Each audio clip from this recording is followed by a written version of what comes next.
Welcome to today's story, a tale where fragments of emotions intertwine with love, betrayal, and stolen dreams. Let us follow our protagonist, Reed Whitman, a man who seemed to have it all: fame, career, and family, until one fateful night when he uncovered a secret that could change his life forever. Will Reed crumble under the weight of heartbreak, or will he rise and reclaim what he deserves? This is not just a story of betrayal, but a journey to rediscover the strength within. Get ready, because what awaits you is not merely a story. It's an experience filled with raw emotions. The office was eerily quiet, the kind of silence that wrapped around Reed like a thick fog. The only sounds were the hum of the fluorescent lights and the faint clicks of his keyboard. At 45, Reed Whitman was the epitome of professional success.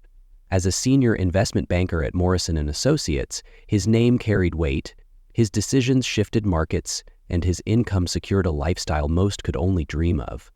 But tonight, sitting in his leather chair and staring at spreadsheets that seemed to blur together, success felt hollow. Reed leaned back, rubbing his temples. A glance at the clock revealed it was nearing midnight. With a sigh, he closed his laptop and reached into the desk drawer, pulling out a small velvet box. He flipped it open, revealing the white gold necklace he had picked out 2 weeks ago. The diamond teardrop pendant sparkled under the sterile office light, but its brilliance didn't ease the weight on his chest.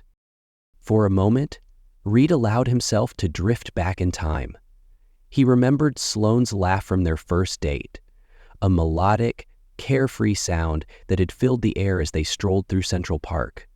She had laughed at his clumsy attempt to impress her with a magic trick he'd practiced for hours.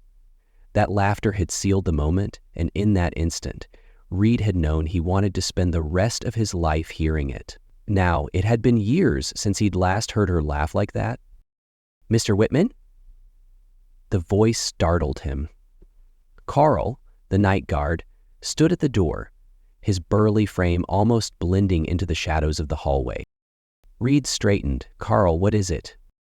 "Mr. Morrison asked me to remind you about tomorrow's board meeting, 7 a.m. sharp." Reed nodded. "Thank you, I'm heading out now."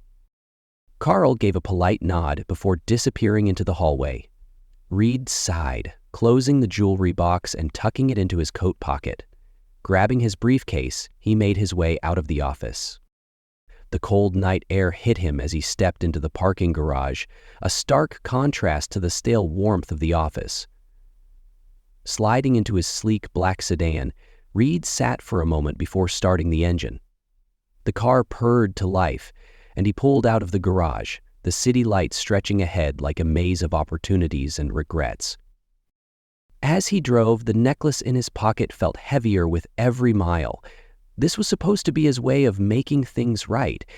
He had missed anniversaries before, dinners postponed, celebrations overshadowed by emergency meetings. But this year was different. He had seen the quiet disappointment in Sloane's eyes when he'd forgotten her birthday last month, the subtle tension in her shoulders every time he said, "I'll be late tonight." And then there was Piper, their 16-year-old daughter, who had long since stopped asking him to show up for her school events. The guilt gnawed at him, but so did the justifications. His sacrifices had built this life: the private schools, the house in the suburbs, the vacations they used to take. All of it was because of his tireless work. Wasn't it worth it? Wasn't he doing the right thing? Yet, as he merged onto the highway, Reed wasn't so sure anymore. His phone buzzed on the console, breaking his train of thought. He glanced at the screen. It was a notification from the family group chat. Piper had sent a picture of the dog sprawled out on the living room couch, captioned, "She's living the dream." Sloane had replied with a laughing emoji. The warmth of the exchange made Reed smile, but it also reminded him how removed he had become from these moments. The city lights began to fade as the road opened into quieter, tree-lined streets. Home was only 10 minutes away now. Reed's grip tightened on the steering wheel as he rehearsed what he would say when he walked through the door. Would Sloane be waiting up for him? Or had she given up hoping he'd come home at a reasonable hour? Would Piper acknowledge him, or had she already retreated to her room with her headphones on, tuning him out as she always did? Reed pulled into the driveway, the house standing tall and silent under the moonlight. It looked picturesque, like the kind of home people dreamed of owning. But to Reed, it was starting to feel more like a monument to what he had lost than a sanctuary. He sat in the car for a few moments longer, his hand brushing against the box in his pocket. This necklace was his olive branch, his attempt to bridge the gap that years of late nights and missed moments had created. He just hoped it wasn't too late. Reed pushed open the front door, stepping into the familiar warmth of his home. The soft hum of the central heating system and the faint scent of vanilla candles greeted him, but the house was otherwise silent. The living room lights were dimmed, and the only signs of life were Piper's backpack on the floor and the dog snoring lightly on the couch. He hung his coat on the rack and placed his briefcase down with a soft thud, the weight of his thoughts pressing harder on him than his workload ever did. The velvet box in his pocket felt like a cruel joke now, a reminder of how fragile everything was. "Piper? Sloan?" Reed called out, his voice echoing faintly through the house. No response. Figuring they were likely asleep, he headed for the stairs. As he ascended, a faint voice stopped him. He paused, listening. Piper was talking on the phone in her room. Her door was ajar, the soft glow of her bedside lamp spilling into the hallway. He was about to knock and say goodnight when her words froze him in place. "Dad is such a fool," Piper said, her tone laced with disdain. "Mom's boyfriend comes over all the time while he's working in his office." Reed's breath hitched. He stepped back, his pulse quickening. "Boyfriend?" His mind raced, but his feet refused to move. He stayed rooted in place, straining to hear the conversation. Piper's friend on the other end of the line replied, her voice faint but clear enough to send a chill down Reed's spine. "Ugh, won't your dad fight the divorce?" Piper let out a scoff, a sound Reed never thought he'd hear directed at him. "Mom has it all planned. She's going to get half of everything and alimony. Dad makes good money, but he's so easy to fool." Reed felt as though the floor beneath him had given way. Sloan. Divorce. A boyfriend. The words swirled in his mind, their implications crashing down like a tidal wave. Piper continued, seemingly oblivious to the knife her words twisted in her father's heart. "She said we'll leave after Christmas. Chase already gave her a necklace. It's way better than anything Dad's ever given her." Chase. The name struck Reed like a blow. He knew the man. Sloane's personal trainer. Reed had met him once or twice, a grinning, overly confident figure who seemed too familiar with Sloane. At the time, Reed had dismissed it as harmless. He had trusted her, trusted their marriage. Reed stepped back, his heart pounding so loudly he feared Piper might hear it through the walls. He turned and walked back down the stairs, each step heavier than the last. His thoughts raced, his hands trembling as he reached the kitchen. He needed proof, something tangible to confirm what he had just overheard, though deep down he knew the truth. The kitchen was spotless, as Sloane liked to keep it, but something caught his eye on the table, a photo. He recognized it as one of Piper's Polaroids. She had recently developed a fascination with photography, snapping candid shots of everyone and everything around the house. This particular photo, however, made his stomach turn. It was a picture of Sloane sitting on the couch. Next to her, Chase had his arm casually draped over her shoulders, his hand resting intimately on her side. Sloane was smiling, the kind of smile Reed hadn't seen directed at him in years. Reed's hand tightened around the photo. His chest felt tight, his breath shallow. He placed the photo down carefully, almost reverently, as though touching it too much might ignite the anger bubbling within him. He turned to leave the kitchen, but something else caught his eye, a small velvet jewelry box sitting on the counter. His hands trembled as he opened it. Inside was a bracelet, glittering with diamonds. A card sat next to it. "To my beautiful Sloane, forever, Chase." The sight of it made Reed's vision blur. His fingers curled around the box, his knuckles white. This was the undeniable proof he needed, yet it felt like a punch to the gut. He placed it back on the counter and leaned heavily against the kitchen island, staring at the spotless floor as the betrayal sunk in. For years, he had worked tirelessly to build a life for Sloane and Piper. He had sacrificed his time, his energy, his very essence, believing it was all for the greater good of their family. Now, he realized the depth of his own blindness. While he was drowning in board meetings and late nights at the office, Sloane had found comfort in another man, and Piper, his own daughter, had known about it all along, mocking him for his ignorance. He closed his eyes, the pain radiating through his chest almost unbearable. How long had this been going on? How many nights had Chase walked through the door he had paid for, sat on the couch he had chosen, and laughed in the house he had turned into a home? The betrayal wasn't just in the act itself, it was in the planning. They were waiting until after Christmas, a holiday Reed had been looking forward to, hoping it might be a chance to reconnect. They were going to take everything, leave him with nothing but memories of what he thought he had. Reed's phone buzzed on the counter, pulling him out of his spiraling thoughts. He glanced at the screen. It was a message from Sloane. "Late night at the office? Don't wake Piper. See you tomorrow. Don't forget to like if you find this story meaningful to you and subscribe so you don't miss the next stories." Her casual tone felt like acid on an open wound. Reed stared at the message for a long moment before setting the phone down. His mind shifted from despair to something darker, more resolute. They thought he was a fool, easily manipulated, oblivious to their betrayal, but they were wrong. Reed took one last look at the photo on the table, the jewelry box on the counter, and the life he thought he had built. He wasn't going to let them take everything from him, not without a fight. And as he sat down in the dimly lit kitchen, his mind began to work, calculating, strategizing. If they wanted a battle, they had picked the wrong man to underestimate. Reed remained in the kitchen for what felt like hours, though it was mere minutes. The weight of betrayal bore down on him like a vice, compressing his chest with every breath.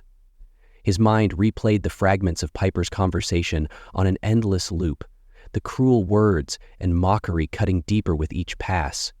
The photo of Sloane and Chase, the jewelry box, the damning card, all vivid evidence of his failure to see what had been unraveling right under his nose. The anger came first, sharp and fiery. It surged through him, heating his veins and clenching his fists. But it was quickly followed by an ache so profound that it threatened to bring him to his knees. The people he had sacrificed everything for, the people he loved most, had betrayed him. They had laughed at him, plotted against him, and reduced him to a caricature of a clueless, absent provider. He couldn't stay silent any longer. Reed pushed himself up, his footsteps heavy as he made his way to Piper's room. He paused at her door, the faint sound of her voice still audible. His hand hovered above the doorknob for a moment before he pushed it open. Piper looked up startled. Her phone was still pressed to her ear. "Dad," she stammered, her face flushing with guilt. "I thought you—" "Hang up," Reed said, his voice low but firm. She hesitated, her wide eyes darting toward the screen. I was just... Hey. Up.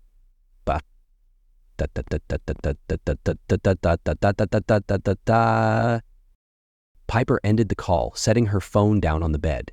She sat stiffly, her hands fidgeting in her lap as she avoided his gaze. "What's wrong?" she mumbled. though the tremor in her voice betrayed her attempt at innocence. Reed stepped into the room, closing the door behind him with deliberate care. "You tell me," he said, his voice deceptively calm. "What's wrong, Piper? Because I just overheard my daughter mocking me to her friend? I just learned that my wife has been inviting another man into my home while I was working to provide for you both. And I discovered that my own child has been in on it the entire time." Piper's eyes widened in panic. "Dad, it's not—" Don't lie to me," Reed cut her off, his voice rising. "Not after everything I've heard. I want the truth, all of it, right now." Tears welled in Piper's eyes, and her hands clutched at the fabric of her pajama pants. "I don't know why I did it," she said, her voice trembling. "But you were always busy. Mom said you didn't care about the family." Reed stared at her, the pain flashing in his eyes like a lightning storm. He let out a bitter laugh, shaking his head. "Huh? I didn't care about the family? Is that what she told you? Is that how she justified this?" He took a step closer, his gaze piercing. "I missed birthdays and dinners because I was working to give you a life that I thought would make you happy. I put in the hours, the effort, the sacrifices. For you, for your mother. And this is how I'm repaid? You laughed at me in the house I built for you? With a stranger you call your mother's friend?" Piper flinched at the venom in his words, tears spilling freely down her cheeks. "I didn't mean to laugh," she whispered. "It was just— Mom said it was your fault, that you were never around." Reed's voice dropped, heavy with anger and disappointment. "And you believed her. You didn't ask me. You didn't come to me. You chose to turn your back on me instead. You chose to mock me, to stand by while she brought that man into our home." He paused, his eyes narrowing. "Do you even realize what you've done, Piper? What you've been a part of?" Piper shook her head, sobbing now. "I didn't mean to hurt you, Dad. I didn't know what to do. Mom said it was fine, and I thought—" "You thought—" Reed interrupted, his voice sharp. "You're 16, Piper. Old enough to know right from wrong. Old enough to know that what your mother is doing, or what you're both doing, isn't just wrong. It's cruel." Piper wiped at her eyes, her breaths coming in shuddering gasps. "I'm sorry," she whispered. "I didn't know it would hurt you this much." Reed's laugh was cold and hollow. "You didn't know? What did you think would happen, Piper? Did you think I wouldn't find out? That I wouldn't care? Or did you just not care enough to wonder?" Piper didn't respond, her shoulders shaking with silent sobs. Reed stepped back, his anger momentarily eclipsed by the weight of his heartbreak. He looked at her, this girl he had raised, loved, and tried to protect, and felt a pang of regret so deep it was almost unbearable. "I've made mistakes," he said, his voice quieter now, but no less intense. "I know I've worked too much. I know I've missed things that mattered. But everything I've done, every choice I've made, has been for you and your mother. I thought I was doing the right thing. I thought I was giving you both the life you deserved."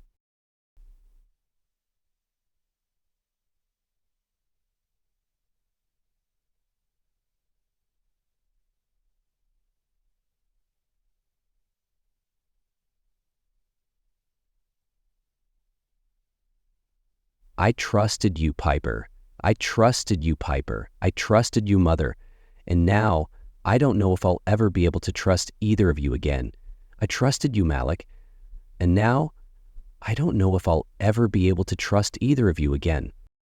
Piper looked up at him, her face pale and streaked with tears. "Dad, please." "Don't," Reed said, holding up a hand. "Don't ask me to forgive you right now. Because I can't. Not yet."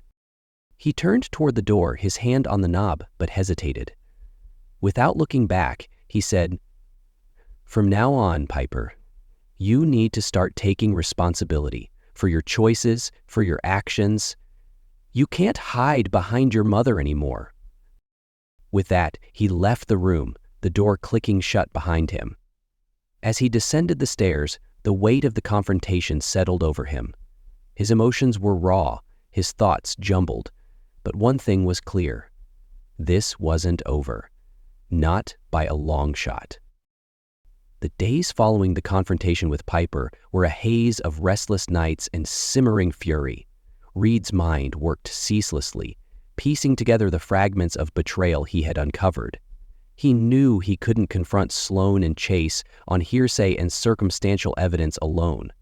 If he was going to upend their carefully crafted plan, he needed proof. Unassailable, undeniable proof. And he needed to time his move perfectly. Reed began his investigation the next morning. He left for work early, telling Sloan he had a full day of meetings. In truth, he wasn't headed to Morrison and Associates at all. Instead, he drove to a private investigator's office downtown, an unassuming building nestled between a coffee shop and a bookstore. The investigator, a sharp-eyed woman named Laura Greer, listened intently as Reed recounted everything. Piper's conversation, the photo, the jewelry box. Laura didn't need convincing. She had heard this story before, though Reed's calm, calculated demeanor stood out. "This is going to take time," Laura said, handing him a contract, "but if there's something to find, I'll find it." Reed signed without hesitation. "I'm counting on you." Over the next few weeks, Laura's updates trickled in.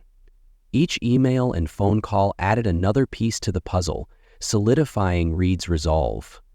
Chase and Sloan met regularly, at her gym, at restaurants, and even at the park where Reed had proposed years ago. They exchanged expensive gifts, their bank transactions revealing a trail of indulgences Reed had unknowingly funded. Photographs captured them holding hands, sharing intimate moments, and laughing together with the kind of ease that had long since disappeared from his marriage. Reed also discovered something even more damning. Chase had a history of similar affairs with other married clients, each one ending in chaos. He used charm and physical allure to ingratiate himself, often leaving behind a wake of broken families and financial ruin. The evidence mounted, a tidal wave of betrayal that Reed knew he could unleash when the moment was right. But he didn't just want to confront Sloan privately. He wanted her duplicity exposed in front of everyone she had taken for granted. Christmas, with its inevitable gathering of family and friends, would provide the perfect stage. The night of the Christmas gathering arrived, and Reed played his part flawlessly. He greeted relatives with warm smiles, exchanged pleasantries, and even complimented Sloan on her festive dress. She beamed, oblivious to the storm brewing beneath his calm exterior. Piper, too, seemed subdued, though Reed noticed her watching him cautiously, as if anticipating the reckoning she knew was coming. The house was alive with the sounds of laughter and clinking glasses. The dining room table overflowed with holiday fare, the centerpiece, a gleaming roast, surrounded by carefully arranged sides. Sloan's parents, siblings, and cousins filled the room, their voices blending into a symphony of holiday cheer. Reed waited until dinner was well underway, the mood light and the wine flowing freely. Then, as dessert was being served, he stood, raising his glass. "If I could have everyone's attention," he began, his voice steady and commanding. The room quieted, all eyes turning toward him. Sloan looked up from her plate, her smile faltering slightly at the seriousness of his tone. I wanted to take a moment to express my gratitude," Reed continued, glancing around the room. "This year has been challenging, but it's in those challenges that we find clarity, and tonight I'd like to share some truths that have come to light." Sloan's smile vanished completely. Her eyes narrowed, a flicker of unease crossing her face. "Reed," she interjected softly, "what are you talking about?" He ignored her, reaching into his jacket pocket and pulling out a folder. "For months, I've been under the impression that I was working to build a better future for my family, But as it turns out, some people had very different plans.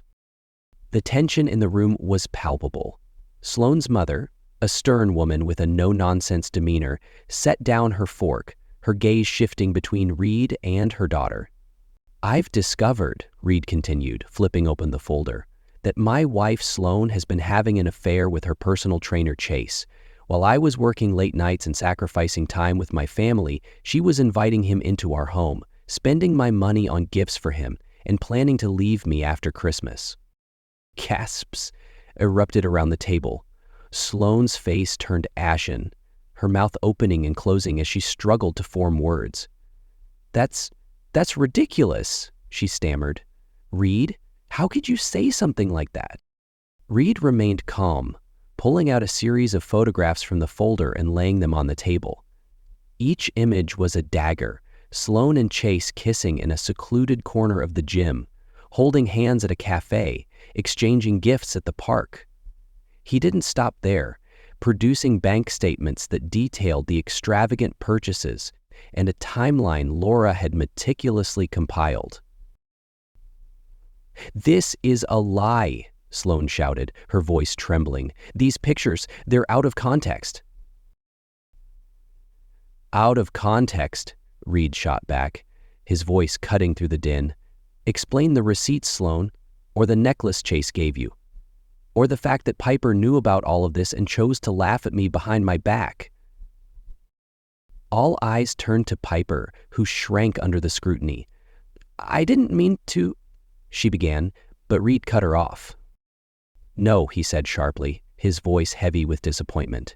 "You don't get to justify this. You knew what your mother was doing. You knew it was wrong, and you chose to stay silent. Worse, you mocked me for trusting both of you." Sloane's father, a retired judge, leaned forward, his face flushed with anger. "Sloane," he demanded, his voice booming, "is this true?" Sloane's lower lip trembled, but she didn't answer. The silence that followed was deafening. Reed turned to Sloane's mother, who sat frozen in shock. "I trusted your daughter," he said, his tone quieter now, but no less impactful. "I loved her. I built a life for her and for Piper.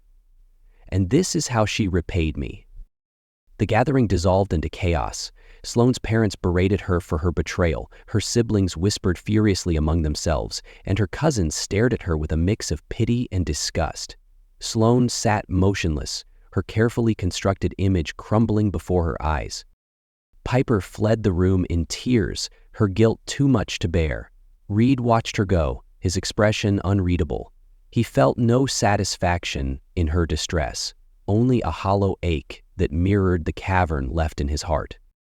As the night wore on, Sloane's family began to leave, their parting words filled with disappointment and condemnation. Sloane was left sitting alone at the dining table, her makeup streaked from tears, her hands trembling. Reed approached her, his voice devoid of the warmth it once held. "You took everything I gave you and threw it away. I hope it was worth it." With that, he turned and walked away, leaving Sloane to face the ruins of her choices. Reed knew the road ahead wouldn't be easy, but for the first time in years, he felt a sense of clarity. The truth had been revealed, and now he could begin to rebuild, not for Sloane, not even for Piper, but for himself. The fallout from the Christmas dinner was swift and severe. Sloane's reputation among her family was shattered, and Piper had withdrawn into sullen silence, avoiding both Reed and her mother. But Reed's work wasn't done. Sloane might have been exposed, but Chase, the man who had infiltrated his home and life, remained a loose thread that Reed was determined to cut. Reed didn't have to wait long. A few days after the disastrous dinner, Chase showed up at Reed's office. Morrison and Associates' sleek marble lobby was not the place Reed expected to see him, but there Chase stood, looking uncharacteristically uneasy in a rumpled jacket and jeans. "Mr. Whitman?" the receptionist called over the phone, her tone cautious. "There's a man here who says he needs to speak with you. He says it's personal." Reed didn't need to ask who it was. "Send him up," he said, his voice devoid of emotion. He leaned back in his chair, staring out the window as the elevator dinged. Moments later, the door to his office opened and Chase stepped in. The man who entered wasn't the confident, smug personal trainer Reed remembered. This Chase looked defeated, his shoulders slumped and his eyes darting nervously around the room.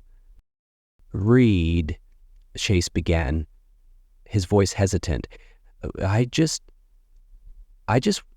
wanted to talk, man to man."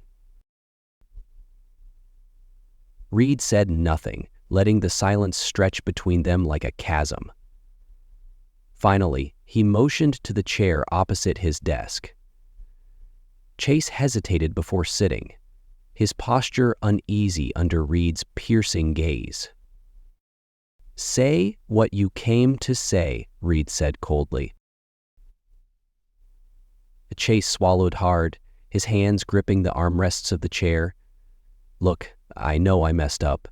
What Sloan and I did, it was wrong. I didn't mean for it to go this far." Reed's expression didn't change. "Didn't mean for it to go this far," he repeated, his voice like ice. "Tell me, Chase, how far did you mean for it to go? Sneaking into my house? Sleeping with my wife? Mocking me behind my back? Which part of that wasn't intentional?" Chase flinched, his face reddening. "It wasn't supposed to hurt anyone. I care about Sloan, okay? But I didn't realize how much damage it would cause." Reed leaned forward, his eyes narrowing. "You didn't realize?" His voice dropped, low and dangerous. "You didn't realize that sleeping with a married woman and plotting to destroy her family might hurt people?" Chase opened his mouth to respond, but Reed cut him off. "Spare me your pathetic excuses. You didn't care about anyone but yourself.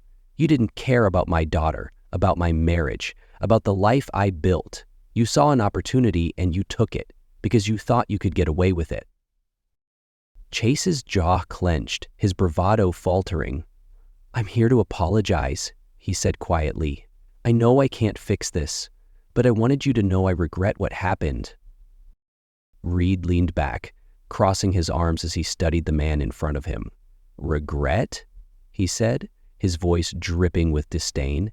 "You regret getting caught, Chase. That's all this is." Chase bristled but stayed silent.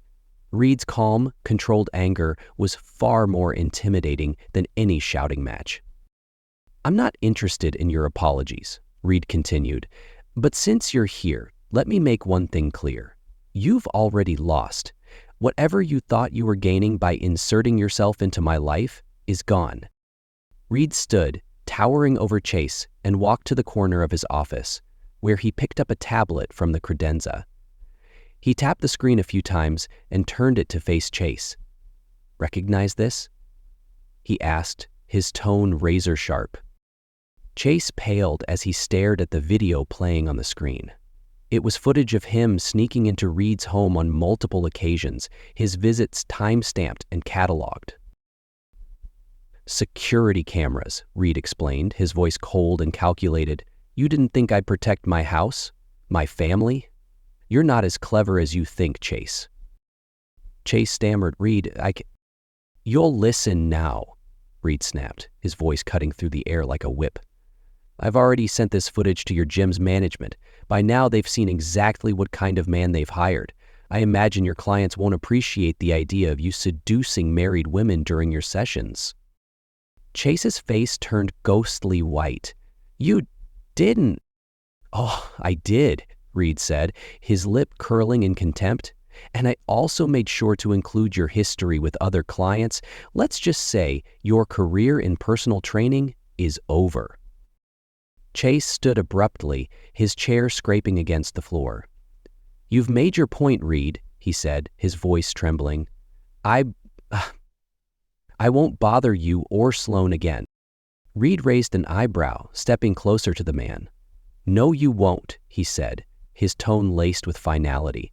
"Because if you do, the next person I send this footage to will be the police. Trespassing is a crime, Chase. Don't test me." Chase's shoulders sagged, his arrogance completely drained. Without another word, he turned and left the office, the door slamming shut behind him. Reed stood in silence for a moment, his chest heaving with restrained anger. He hadn't yelled, hadn't lost control, but the confrontation had taken its toll. He sank back into his chair, staring at the city skyline as he let the tension seep from his body. This wasn't over, not entirely. Sloane was still in the house, Piper still grappling with her choices. But, for the first time in weeks, Reed felt a glimmer of satisfaction. Chase was gone, humiliated and exposed, and Reed had taken the first step toward reclaiming his life. Reed's phone buzzed on his desk, pulling him from his thoughts. It was a text from Laura Greer, the private investigator. "Chase has been terminated from his position. He's cleared out of the gym. Looks like he's leaving town." Reed stared at the message, a small, grim smile tugging at the corner of his mouth. Good, one less obstacle to deal with. But as he put the phone down and leaned back in his chair, he knew this was just the beginning. The road ahead would be long, and the scars of betrayal would take time to heal. But for now, he had won this battle, and that was enough. The unraveling of Sloane's life began swiftly, like a dam bursting under the weight of its own deceit. Reed moved decisively, his months of meticulous planning culminating in one final stroke. He liquidated their joint assets, transferring funds into a trust inaccessible to Sloane. The house, once her sanctuary and symbol of status, was sold within weeks.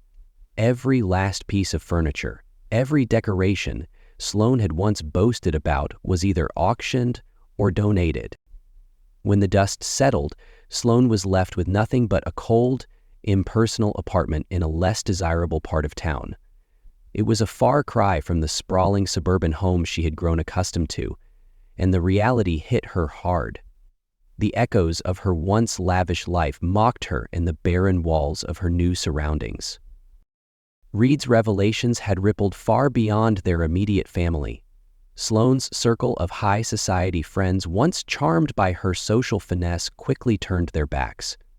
Betrayal was an ugly stain, and they wanted no part of the scandal that had consumed her life.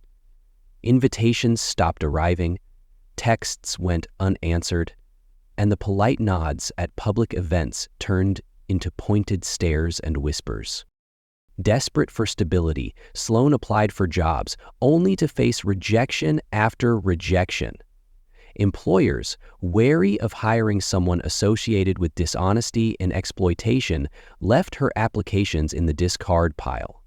Her name, once respected in social circles, became a cautionary tale. If you find the story we bring today interesting, please comment, "Great." If you feel the story is not attractive, please comment, "Need more drama." Eventually, Sloane managed to secure a job as a receptionist at a small, low-end gym. The irony was biting, working in the very industry that had contributed to her downfall. The clients she once would have dismissed with a condescending smile now looked down on her. Every time she handed out a towel or answered a curt question, she was reminded of how far she had fallen. Her meager paycheck barely covered her rent, leaving her to scrape by on instant noodles and canned soup. The cold of her apartment was inescapable, her heating set low to save money. Nights were long and silent, filled with regret and self-recrimination as she stared at old family photos, wondering how she had allowed her greed to destroy everything. Sloane's one source of solace, her daughter Piper, had grown distant. Piper, burdened with guilt and anger, blamed her mother for dragging her into the web of betrayal. Their once close bond frayed until it was nothing more than an awkward cohabitation. "I only did what I thought was best for us," Sloane tried to explain one night as they sat in silence over a bare dinner table. "No," Piper snapped, her voice cold. "You did what was best for you. and now we're both paying the price. Piper began spending more time away, seeking Reed's forgiveness and attempting to repair their relationship.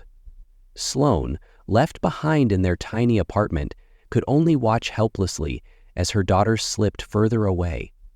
Sloane's one source of solace, her daughter Piper, had grown distant. Piper, burdened with guilt and anger, blamed her mother for dragging her into the web of betrayal. Their once close bond frayed until it was nothing more than an awkward cohabitation. "I only did what I thought was best for us," Sloane tried to explain one night as they sat in silence over a bare dinner table. No," Piper snapped, her voice cold. "You did what was best for you, and now we're both paying the price."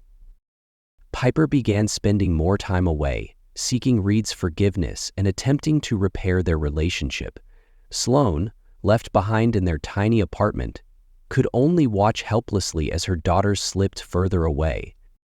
Reed, meanwhile, was thriving. Free from the toxic environment of betrayal, he found solace in rebuilding his life. His new home, modest yet warm, was a haven of peace. Piper's visits became more frequent, and though trust would take time to rebuild, Reed saw glimpses of the daughter he had once adored. When Sloane and Piper appeared unannounced on his doorstep one bitter winter day, Reed was ready. Sloane's face was pale, her eyes hollow with desperation. Piper stood beside her, clutching her coat against the biting wind, tears streaming down her cheeks. "Reed," Sloane began, her voice shaking, "we need your help." Reed stood in the doorway, unmoved. "Help," he repeated, his tone sharp. "Help? After everything you've done?" Piper stepped forward, her voice trembling. "Dad, I know I made mistakes. I regret everything. I want you to know how sorry I am." Reed stared at her, his expression softening for a moment before the memory of her betrayal resurfaced. "Sorry doesn't erase what you did, Piper," he said firmly. "It doesn't undo the lies, the laughter at my expense, or the way you stood by while your mother destroyed our family." Sloane clutched his arm, her voice breaking. "Please, Reed, for Piper's sake if not for me. She needs her college fund. She needs a future." Reed pulled his arm away, his voice icy. "Piper had a future until you dragged her into your schemes. And you," he said, glaring at Sloane, "you don't deserve my help. Everything you're facing now is a direct result of your choices. You made your bed, now lie in it." Piper sobbed openly, but Reed's resolve didn't waver. "I've rebuilt my life," he said, his voice calm but final, "and there's no room for either of you in it." He closed the door, the sound echoing like a final verdict. Inside, Reed leaned against the wall, exhaling deeply. For the first time, he felt a twinge of conflict, a flicker of doubt. But the scars of betrayal were too deep, and trust too fragile to risk rebuilding. Sloane trudged home in the snow, her feet heavy and her heart heavier. Chase had long since left her, fleeing the wreckage of their affair, and leaving her with nothing but mounting debts. Her days at the gym blurred into monotony, each one a reminder of her fall from grace. She often sat alone in her apartment, clutching old photographs and staring at the faces of the family she had destroyed. The echoes of laughter, the warmth of holidays past, all haunted her in the cold, unforgiving silence. This was her life now, a series of long, unchanging days filled with regret, loneliness, and the bitter knowledge that she had no one to blame but herself.